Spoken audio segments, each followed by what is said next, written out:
నిన్నటి రోజు బ్లాక్ డేగా అనుకోవాలి, చీకటి రోజు.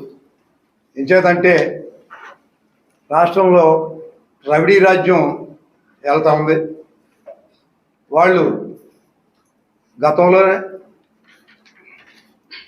వాళ్ళు చేసినటువంటి అవకతవకలకి భిన్నంగా ఏదో ఒకటి రకమైనటువంటి ఎలిగేషన్ సృష్టించి ప్రజల యొక్క మైండ్ని దృష్టిని మరలించడం కోసం చేస్తున్నటువంటి ఈ కూటమి ప్రభుత్వ ఆగడాలు వ్యతిరేకపోతూ ఉన్నాయి.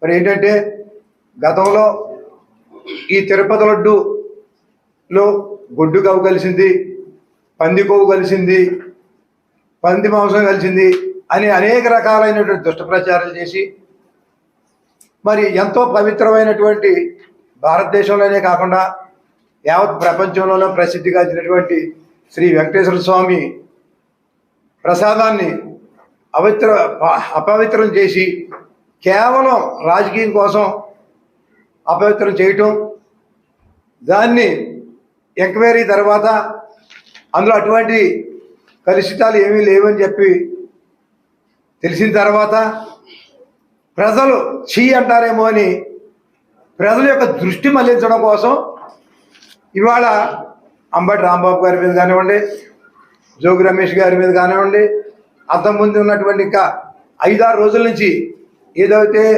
క్లీన్ చిట్ వచ్చిందో ఆ రోజు నుంచి కూడా ఏదో చోట ఏదో ప్రాంతంలో ఎలిగేషన్ సృష్టించి ప్రజల దృష్టిని మళ్లించడం కార్యక్రమం జరుగుతూ ఉంది. ఎన్నడూ లేని సాంప్రదాయంగా నిన్న జరిగిన ఘటన చాలా దారుణం. ఇదే తెలుగుదేశం అధికారంలో ఉన్నప్పుడు 2014లోనే కాపు నేత అయినటువంటి ముద్రగడ్డ పద్మనాభరావు గారిని కూడా ఇలాగే హింసించి చాలా బాధపడిన సంఘటన మనం చూసాం. ఈ రోజున చంద్రబాబు నాయుడు గారు ఒకటే గమనించాలి, మిమ్మల్ని చూసి కాపులంతా కూడా ఓటేసిన పరిస్థితి లేదు. ఒక పవన్ కళ్యాణ్ గారు కాపు నేతగా చూసి ఓట్లేసిన పరిస్థితి ఉంది.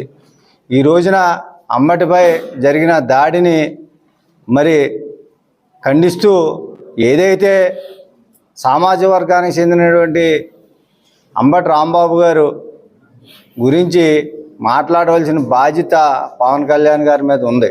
ఎందుకనంటే మరి ఇలాంటి పరిస్థితి వైఎస్ఆర్ కాంగ్రెస్ పార్టీ గవర్నమెంట్లో ఏ కాపు నేత మీద కూడా జరిగిన పరిస్థితి లేదు. మరి ఈ రోజున చూసుకున్నట్లయితే మరి అంబటి రాంబాబు మీద కానీ బీసీ నాయకుడు అయినటువంటి జోగి రమేష్ గారి మీద కానీ జరుగుతుంది చాలా బాధాకరం. మేము వైఎస్ఆర్ కాంగ్రెస్ పార్టీకి 40% ఓటు శాతం ఉన్నప్పటికీ కూడా అదే ఘటన జరగాలంటే జగన్మోహన్ రెడ్డి గారు చెలో గుంటూరు అని ఒక పిలిపిస్తే వైఎస్ఆర్ శ్రేణులందరూ అక్కడికి వెళ్ళి చాలా ఇబ్బంది పడే పరిస్థితి ఉంది. అటువంటి సాంప్రదాయం కాదు వైఎస్ఆర్ కాంగ్రెస్ పార్టీది. చాలా సముచితంగా దీన్ని తేల్చుకోవాల్సిన పరిస్థితి ఉంది. న్యాయస్థానాల ద్వారా న్యాయస్థానంలో దీన్ని ప్రతిఘటించి దీని మీద పూర్తి చర్య తీసుకుంటారు.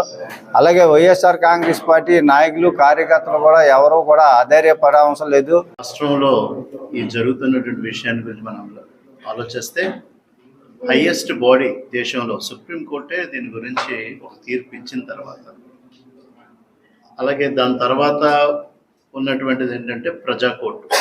ప్రజలకు కూడా దీని విషయంలో మాట్లాడుకున్న విషయం మనం చూస్తూ ఉంటుంటే చాలా బాధేస్తుంది. చాలామంది కూడా దీని గురించి మాట్లాడుకుంటున్నప్పుడు అంబటి రాంబాబు గారి మీద కానీ జోగి రమేష్ గారి మీద కానీ జరిగిన విషయాన్ని వైఎస్ఆర్ పార్టీ నాయకులే కాదు,